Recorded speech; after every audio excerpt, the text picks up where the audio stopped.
Hi everyone, it is Natalie from Being Intentionally Creative. Today we are going to talk about UV resin, but not just clear UV resin. Today we are specifically going to be talking about, you guessed it, colored UV resin. For a long time, most of the companies had what was known as just a clear UV resin, and this is by J. Diction. New formula because they've upgraded their formula of UV resin. They now have a high viscosity, a low viscosity, and new formula. So I'm not really sure how different the new formula is from the high and the low viscosity, but this is what the bottle says, so that's what I'm going with.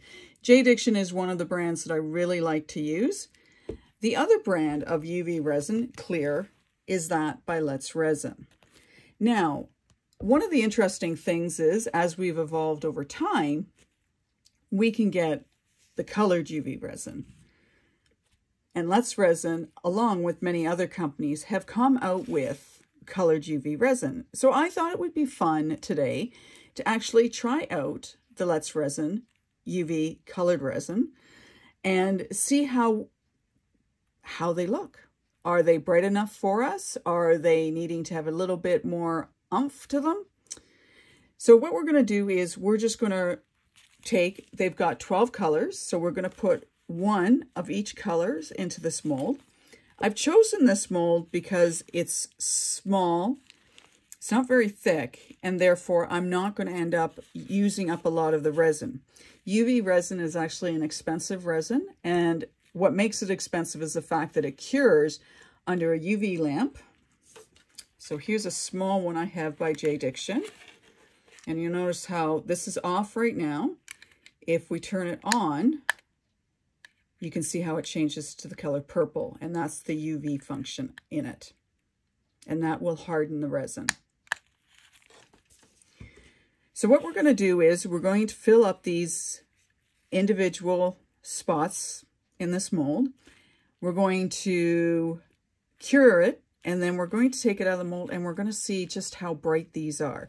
So we're going to start with the light green. And the nice thing is that this is already mixed up for me. So I don't have to think about adding any color, which I would normally have to do with the clear UV resin, which makes it easier to work with as long as the colors are bright and vibrant. I like bright colors. And so we're just going to see how bright these are. Now, we're not going to worry about the air bubble that's in that right now because we can get rid of that momentarily. Right now, we're just interested in filling up the molds. And this is the purple, I believe. There we go. And the purple is a beautiful and vibrant color. I really like the purple. I've done a little bit of testing with this, not all of the colors, but I have checked out some of them. And the purple is one of the colors I really like because it's really vibrant. Next, we have the blue. Now, J. Diction, they've also come out with a brand of a colored UV resin. I know they don't have as many colors as what Let's Resin does. And I guess the beautiful thing is if you have a company that comes out with a smaller grouping of them, if you wanted, you could mix them together in order to come up with some different variations of color. So I'm thinking this is my pink purple, which it's a very pretty pink color. Pink's one of my favorite colors. So that was the pink purple. Now we have white. White and black are two interesting colors because you have to be really careful when you're making UV resin that is white or black, because the light has got to penetrate through the resin in order to cure it. So if it's too opaque, then you're going to have a harder time curing it. And one of the things they recommend when you're working with UV resin is to use a mold like this that is somewhat clear or one that's even more clear. And the benefit of that is then the light can get all the way through the resin, and once you've cured one side, you can then flip the mold over and cure the other side. You can't do that with a colored mold. And I've had experiences where I haven't had great success using a colored mold with my UV resin, and it can get kind of messy if you're not using a proper mold. This is the red. And you'll notice it's not as bright as I would expect a red to be. Next we have green.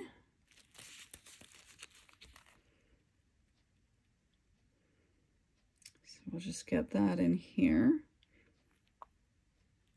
It's a very pretty green, but again, it's not really vibrant. Next we have black. Now, as I mentioned with the white, the black is, again, a color that you have to be really careful with from a UV resin perspective.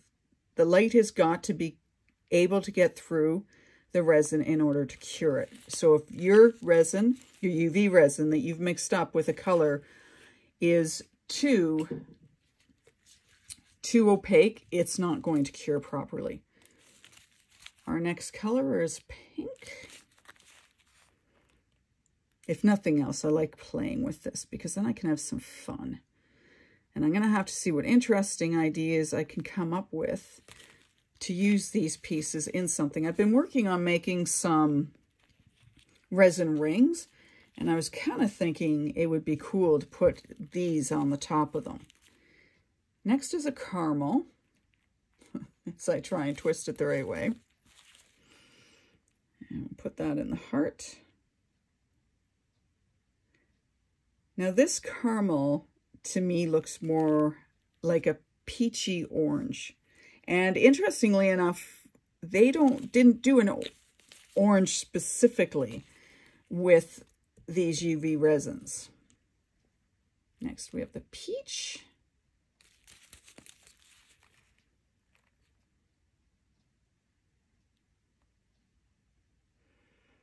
And the peach, to me, looks pink. I'd be more apt to think that this caramel was the peachy color, and that this to me is definitely more of a pink. I just want to make sure I get these set out right so I don't confuse them. And then lastly, we have the yellow.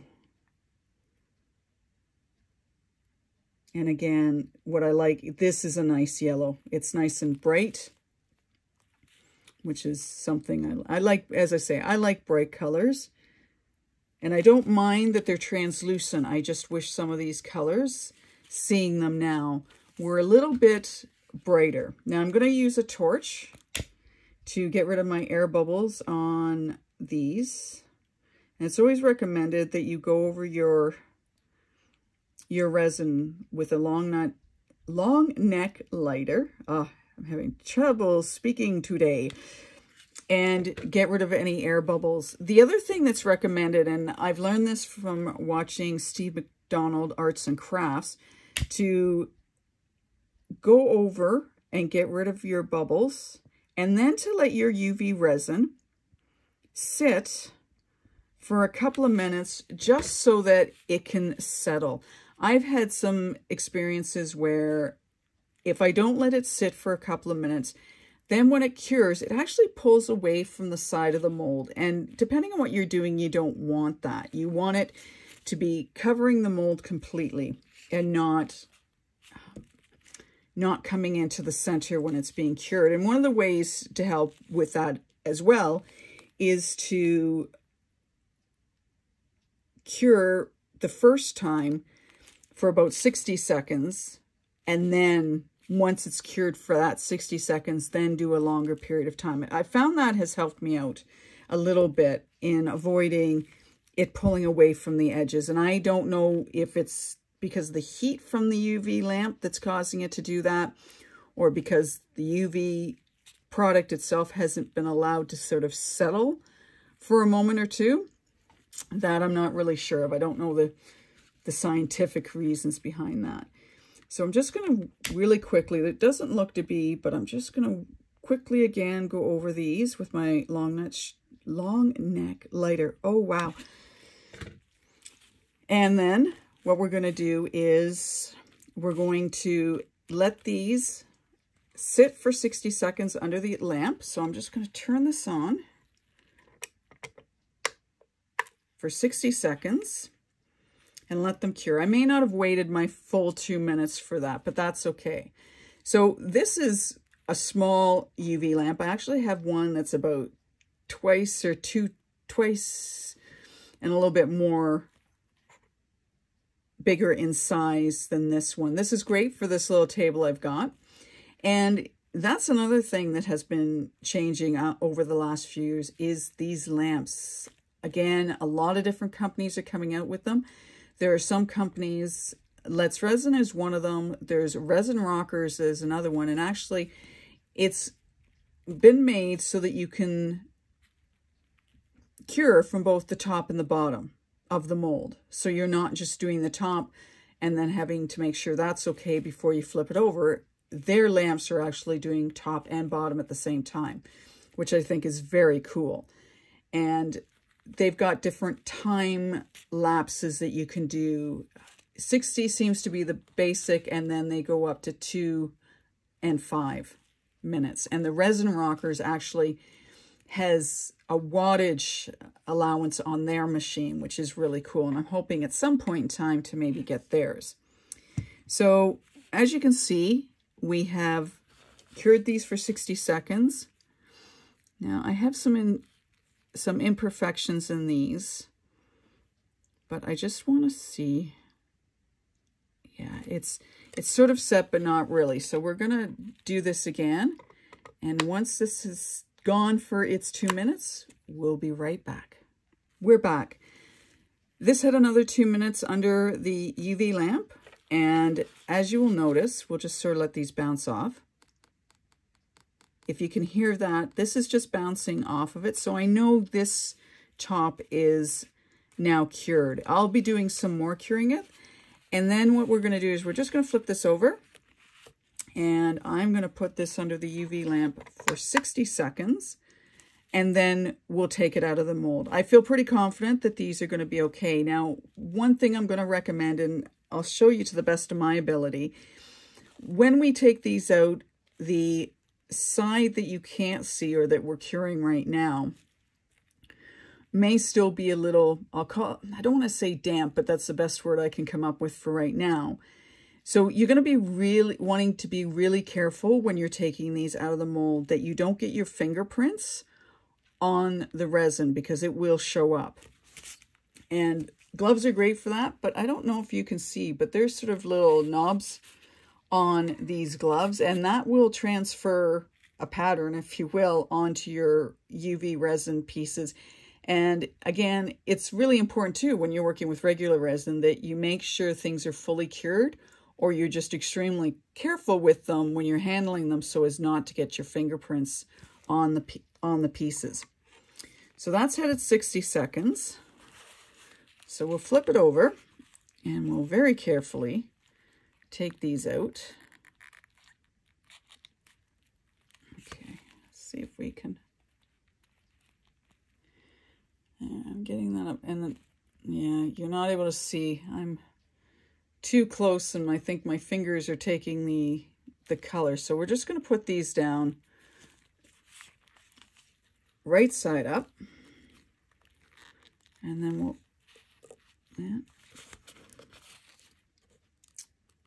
yeah, that one's still a little sticky. It does help using these kind of molds in order to ensure that they get cured all the way through.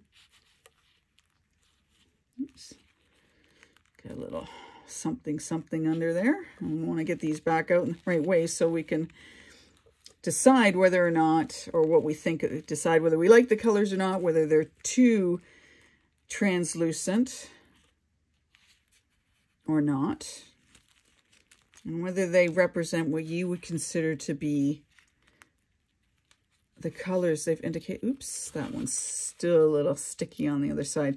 And I probably should have done those for 2 minutes on that side as well, but for the ease of this demonstration, I only did them for 60 seconds, so I will do them some more. Oops, we forgot the white. Yeah, and I don't know if you can see, it's got, right here, it's got a bubble in it. I should have let these sit for longer than what I did before I started to cure them, because they Some of them do have bubbles in them and whatnot, which isn't what you don't want that.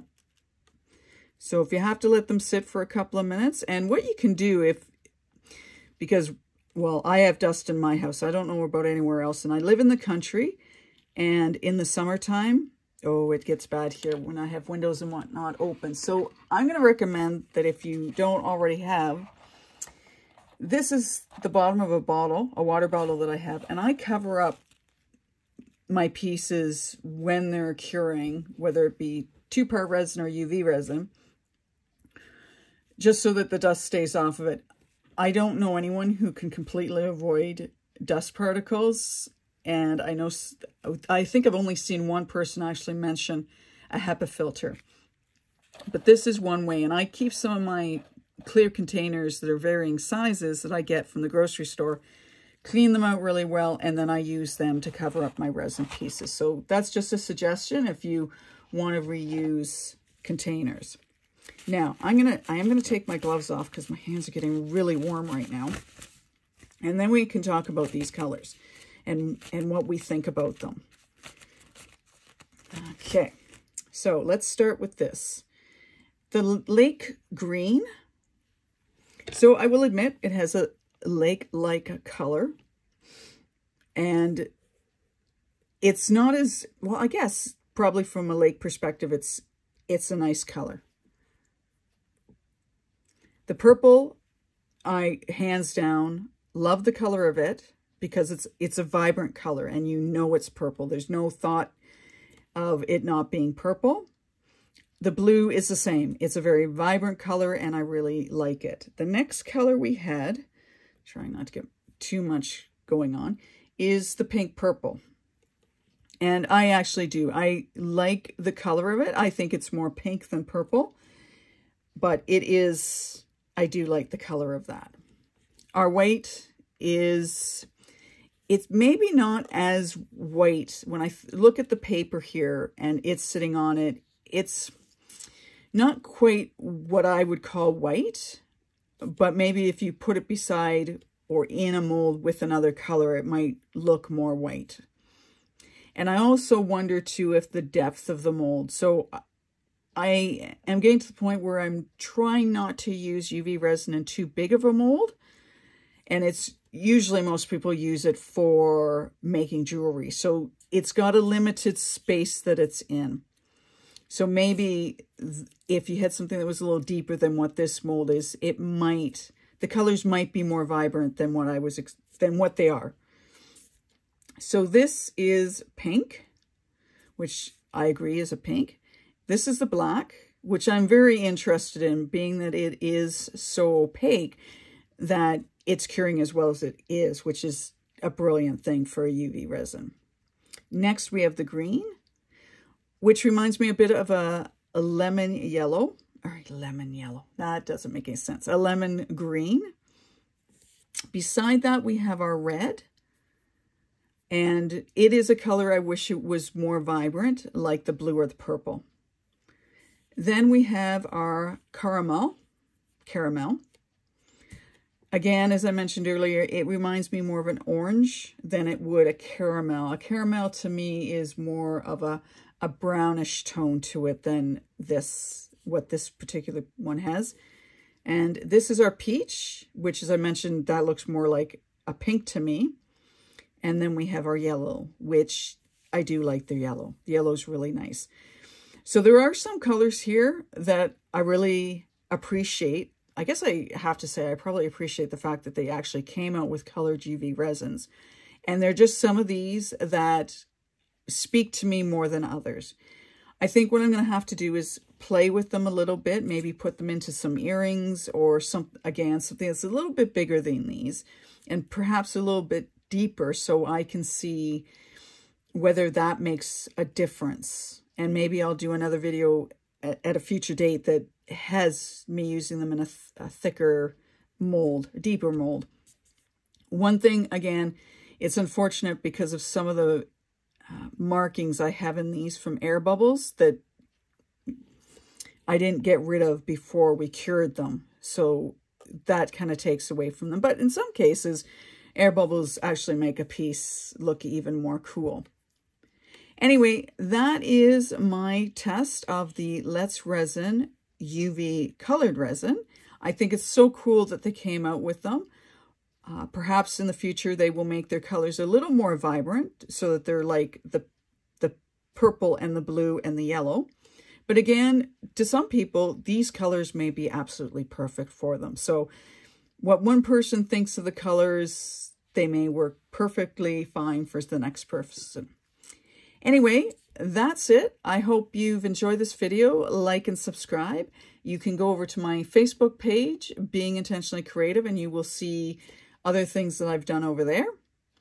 I hope you're having a wonderful day. We will chat with you soon. Take care. Bye for now.